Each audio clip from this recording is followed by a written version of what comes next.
ఇక చూడండి, ఇక ఐఏఎస్ ఐపీఎస్ అధికారులు వాళ్ళ పరిస్థితి దీనమైన పరిస్థితి. తెలంగాణ రాష్ట్రం వచ్చిన తర్వాత, తెలంగాణ రాష్ట్రం ఏర్పడిన తర్వాత ఎంతమంది ఐఏఎస్ ఐపీఎస్ అధికారులు తెలంగాణ రాష్ట్రానికి కేటాయించబడినారు? తెలంగాణ రాష్ట్రానికి సంబంధించిన ఐఏఎస్ ఐపీఎస్ అధికారులు ఎంతమంది ఉద్యోగం, ఎంతమంది జిల్లాలో పనిచేస్తున్నారు? వాళ్ళకు ఉన్నటువంటి కేపబిలిటీ ఏంటి? వాళ్ళకు ఉన్నటువంటి వెసులు ఏంటి? ఇవాళ ఉన్నటువంటి మిగతా నాన్ క్యాడర్ నుంచి ఐపీఎస్ వచ్చిన వాళ్ళకి వాళ్ళ పరిస్థితి ఏంది?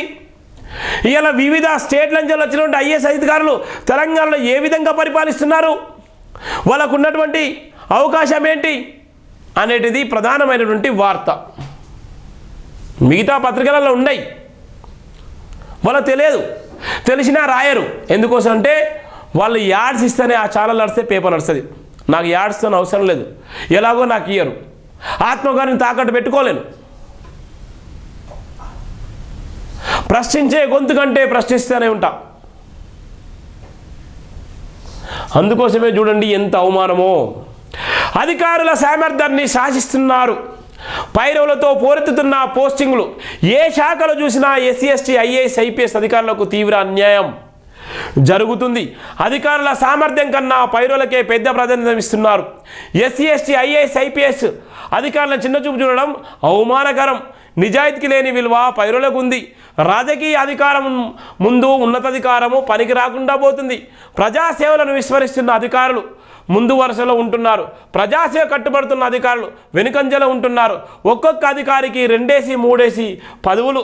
ప్రభుత్వ వ్యవస్థలు బాగుపడినా ప్రజలకు మేలు జరిగిన డాక్టర్ బరిగెల శివ ప్రధానంగా రాసినటువంటి వార్తలు. ఇక్కడ చూడండి ఎంత ఘోరమో. ఏమైపోతుంది వ్యవస్థ? ఎవరి కబంధస్తాల్లో ఉంది వ్యవస్థ? ఫైరోల్ చేసేవానికి కులం బలం ఉన్నోడికి, రాజకీయ బలం ఉన్నోడికి, వాడు ఐఏఎస్ అయినా ఐపీఎస్ అయినా వాళ్ళకి చకా పనులు అయ్యేటువంటి పరిస్థితి ఉంటే, ఎలాంటి పదవులు, రాజకీయ పదవులు లేనటువంటి ఐఏఎస్ ఐపీఎస్ అధికారులు చదువుకొని ఐఏఎస్ ఐపీఎస్ అయినటువంటి అధికారులకు ఏ ఫైరవులు చేసేటువంటి పరిస్థితి లేకపోతే వాళ్ళని గుర్తించేటువంటి నాయకులు ఎవరు? వాళ్ళకు పోస్టింగ్లు ఇచ్చేటువంటి నాయకులు ఎవరు? వాళ్ళ పరిస్థితి ఏంది? ఒకవేళ వాళ్ళు పని చేసినా కూడా అడపదడప ఉద్యోగాలు ఇస్తూనే, అడపదడప పోస్టింగ్లు ఇస్తూనే మళ్ళీ ఏదో ఒక లిటిగేషన్ పెట్టి వాళ్ళ మీద ఉద్యోగాన్ని తీసి పక్కన పెట్టేటువంటి దౌర్భాగ్యమైన పరిస్థితి తెలంగాణలో చాలా సందర్భాలు వస్తున్నాం. మరి వాళ్ళ బతుకులు మారేది ఎప్పుడు?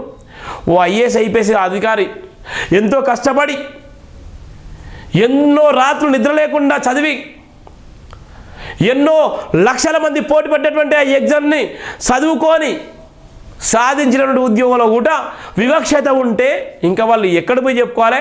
ఏ సీఎం గారికి చెప్పాలి? ఏ పిఎం గారికి చెప్పాలి? ఏ రాష్ట్రపతికి చెప్పాలి? లేకపోతే ఏ మంత్రి దగ్గరికి పోయి చెప్పాలి? ఎవరికి పోయి చెప్పాలి? ఏమైపోతుంది? పైరవులు, ఐఏఎస్ ఐపీఎస్ అధికారులు కూడా ఫైరవులు ఆటే. ఇదేనా ప్రభుత్వం? ఇదేనా వ్యవస్థ?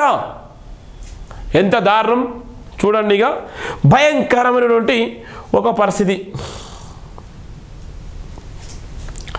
తెలంగాణ రాష్ట్రంలో షెడ్యూల్ కులాలకు చెందిన ఐఏఎస్ ఐపీఎస్ అధికారులకు పోస్టింగ్ల విషయంలో తీవ్ర అన్యాయం జరుగుతుందని డాక్టర్ బరిగెల శివ మండిపడ్డారు.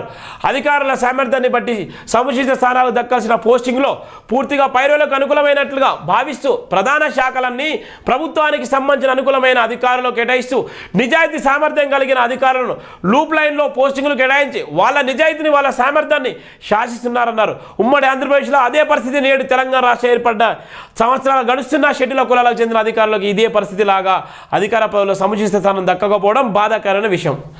ఉమ్మడి ఆంధ్రప్రదేశ్లో అదే పరిస్థితి, ఇప్పుడు ఉన్నటువంటి అక్కడ ఉన్నటువంటి అదే పరిస్థితి, అక్కడ ఉన్నటువంటి ఐఏఎస్ ఐపీఎస్ అధికారులకు అదే పరిస్థితి ఉంది.